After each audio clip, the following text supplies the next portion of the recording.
Hi, welcome back to Cooking Under Quarantine. I'm Chef Jon of J Squared Food, and today we are making one of my favorite simple dishes. I usually make a huge batch of this and have it during the week. So we're making a Thai chicken curry. We're making a green curry. This is easy. I'm going to serve it with some noodles, but you can have it over rice. You can have it by itself. You can turn it into a soup. It's really delicious. So let's get started. So the first thing we're going to do is we're going to cut our chicken because we're going to cook this first. And then we're going to take the chicken out and make the rest of the curry and do it. So, and cook the rest of it in the big wok. I'm using a big wok. You can use, if you have a really big saute pan or a Dutch oven, as long as it has a little bit of a size, because we're going to build everything in this one pot. I'm doing a lot of these one-pot meals lately. You know, nobody wants to do dishes, and you don't really want to get a lot of stuff dirty. So I'm just cutting my chicken into decent sized chunks. It doesn't matter if it's, you can go smaller, you can get pre-cut chicken, you can even do chicken on the bone, you can do a ground meat, would be easy for this. It'll just cook much faster. Just gonna put it all into one thing. And you just want everything to sort of be similar sizes. I'm using chicken thighs. These are really big. Chicken thighs, I have my butcher. I buy a lot of meat because I buy directly from wholesale supplier for my company. So I have them sort of debone the whole thigh. But if you don't, just use a mixer. I'm using maybe 2 pounds, or a pound and a half at least of chicken. I'm going to trim some of this fat off. I like chicken thighs because it's dark meat. So it's more forgiving when you cook it. It's hard to overcook, but you can use chicken breast. You can do this with a really meaty fish. You can do it with tofu. I would just, do the same sort of thing. Crisp up the tofu first, and then when you throw it back in later to absorb and finish cooking in the curry. So we have our wok here. It's very, very hot. We're just going to put a little bit of, I'm putting vegetable oil, but if you have peanut oil, put something like a neutral flavored oil. Don't use olive oil, it's going to burn, or it'll smoke up. So we're putting in our chicken. And you want that to be, it's going to start, not seasoning it yet, just putting it because we're going to season the curry. It's going to be really seasoned and it's going to flavor the chicken later. You just want this really hot. It's going to keep sizzling, it'll cook. We just want it to get browned. A wok is great because it holds your temperature for a long time. So here's our chicken. It's browned a little bit and it's cooked. Because I use chicken thighs, it had a little bit of skin and fat on it. So it's melted out and it's giving wonderful flavor to the chicken.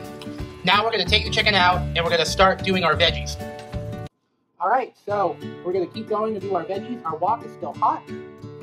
And we are going to have carrots, peppers and onions, but also scallions and potatoes.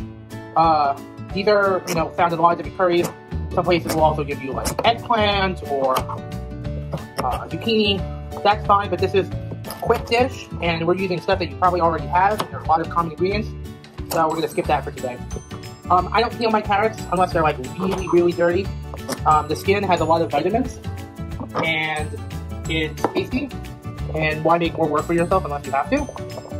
So just cut our carrots, put them right into the wok.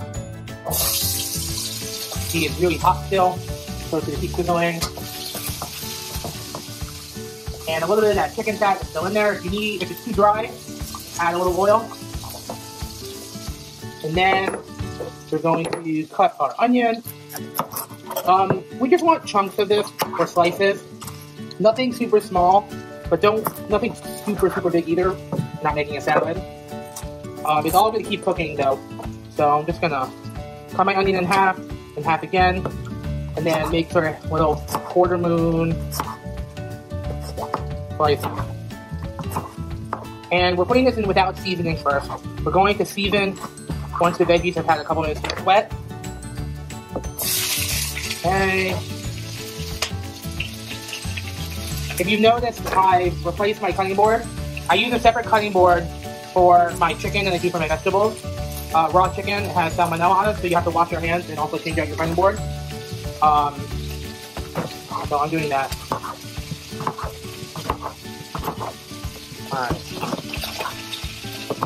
You want to keep hearing the sizzle. If you don't hear a sizzle, your wok isn't hot enough. Give this a stir. This is going to happen very fast.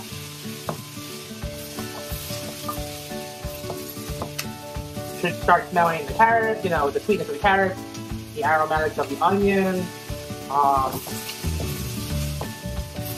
Really delicious. And don't worry, looks like a lot of onion right now, but it's gonna cook down. And now we're just gonna do some peppers, even small. So I'm just gonna slice through the middle, take out the inside, take out this sort of really woody trunk, I sort of call it, at the middle. But you can eat the white part. There's nothing wrong with it. It's more about, you know, aesthetics than anything. And just cut these into sort of chunks, whatever size you like. Some people like smaller, bite size. Some people like bigger chunks. Some people like slices. You can even buy an already pre-cut frozen one from Trader Joe's. It's really good for this dish.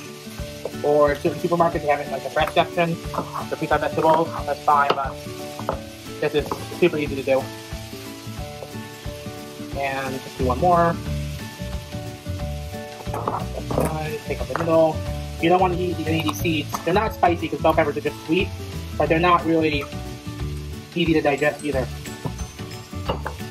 You don't want to have an easy meal and then all of a sudden you're like coughing and sputtering again. What happened? Just a little soup stem. Alright.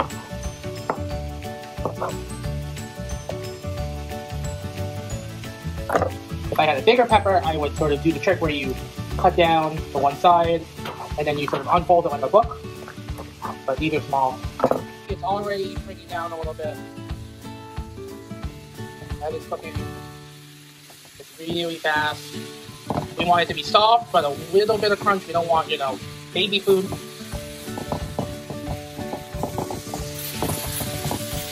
Doesn't that look good though already? It has fajitas or something. Alright. Now we're going to start seasoning our dish. Now, usually we use salt, pepper, spices. We're going to do it a little bit differently this time.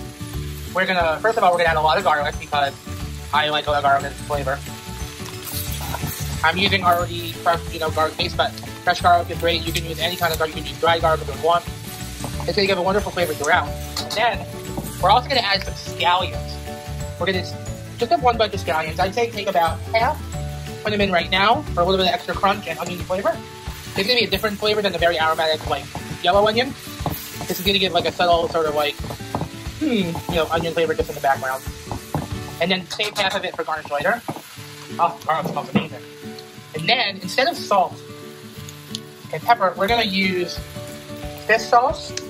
Right now, fish sauce is made from fermented anchovies and salt and vinegar. It's very pungent, and it's delicious. So you give that wonderful umami flavor to this. So just put like maybe a tablespoon in now. This is gonna help you scrape up a little bit of the pan if you have anything on the bottom. Soften the vegetables some more, help tenderize, and also give it the wonderful background saltiness that you have in a lot of Asian dishes. And you can find it in the Asian food aisles, usually near where the soy sauces are, in almost every supermarket now. But this is curry, right? So what has to go in curry? Curry paste. I'm using an already made curry paste.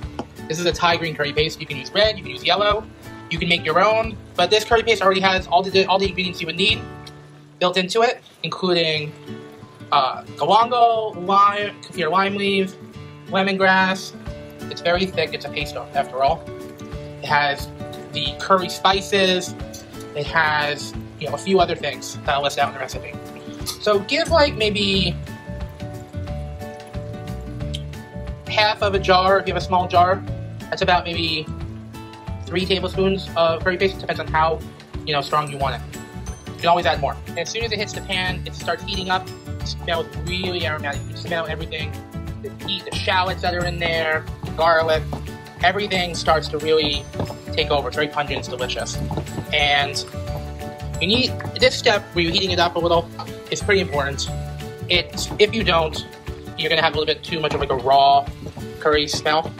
But you could use this curry paste. You can put it on a piece of chicken or and grill it. You could marinate it. You could. I've used this curry paste. I've sort of made like a spread with a little olive oil and garlic and put it on salmon and then crusted it with pistachios. It was delicious. Really, really good.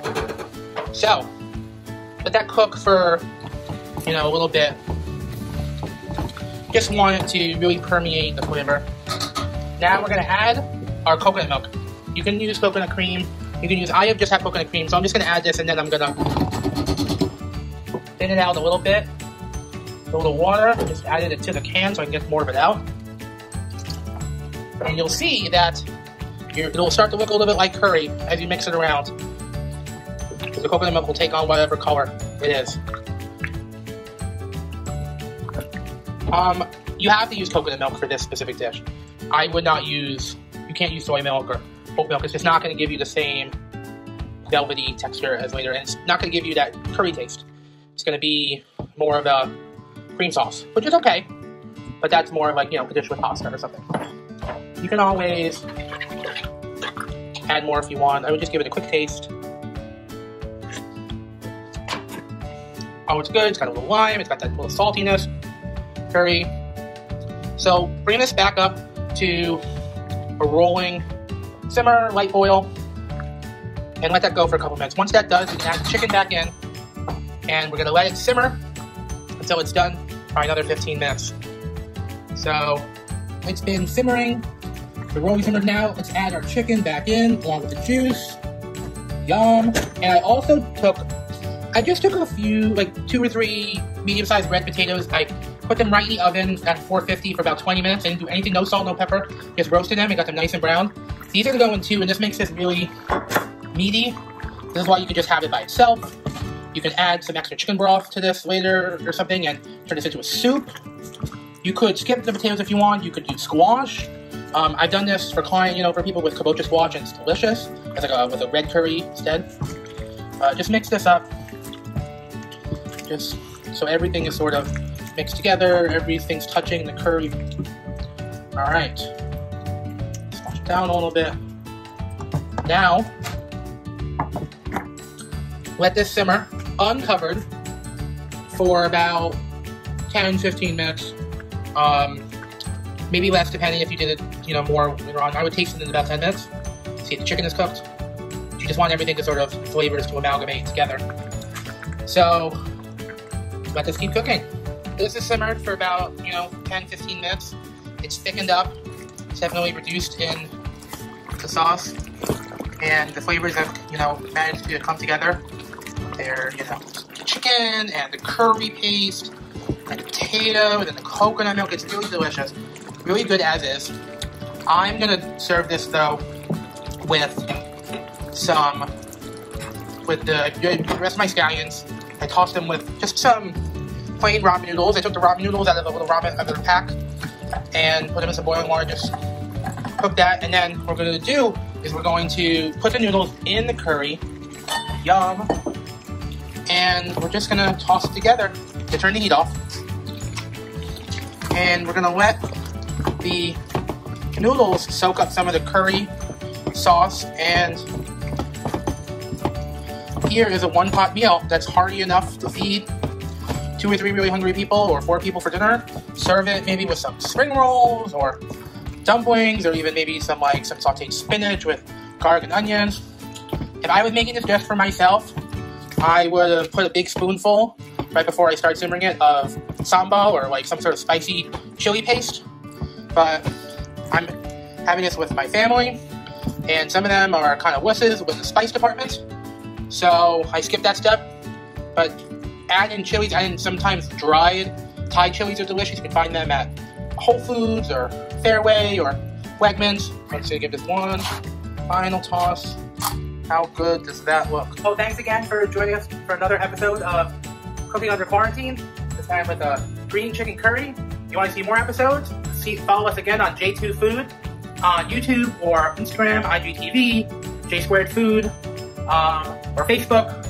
And Bon appetit!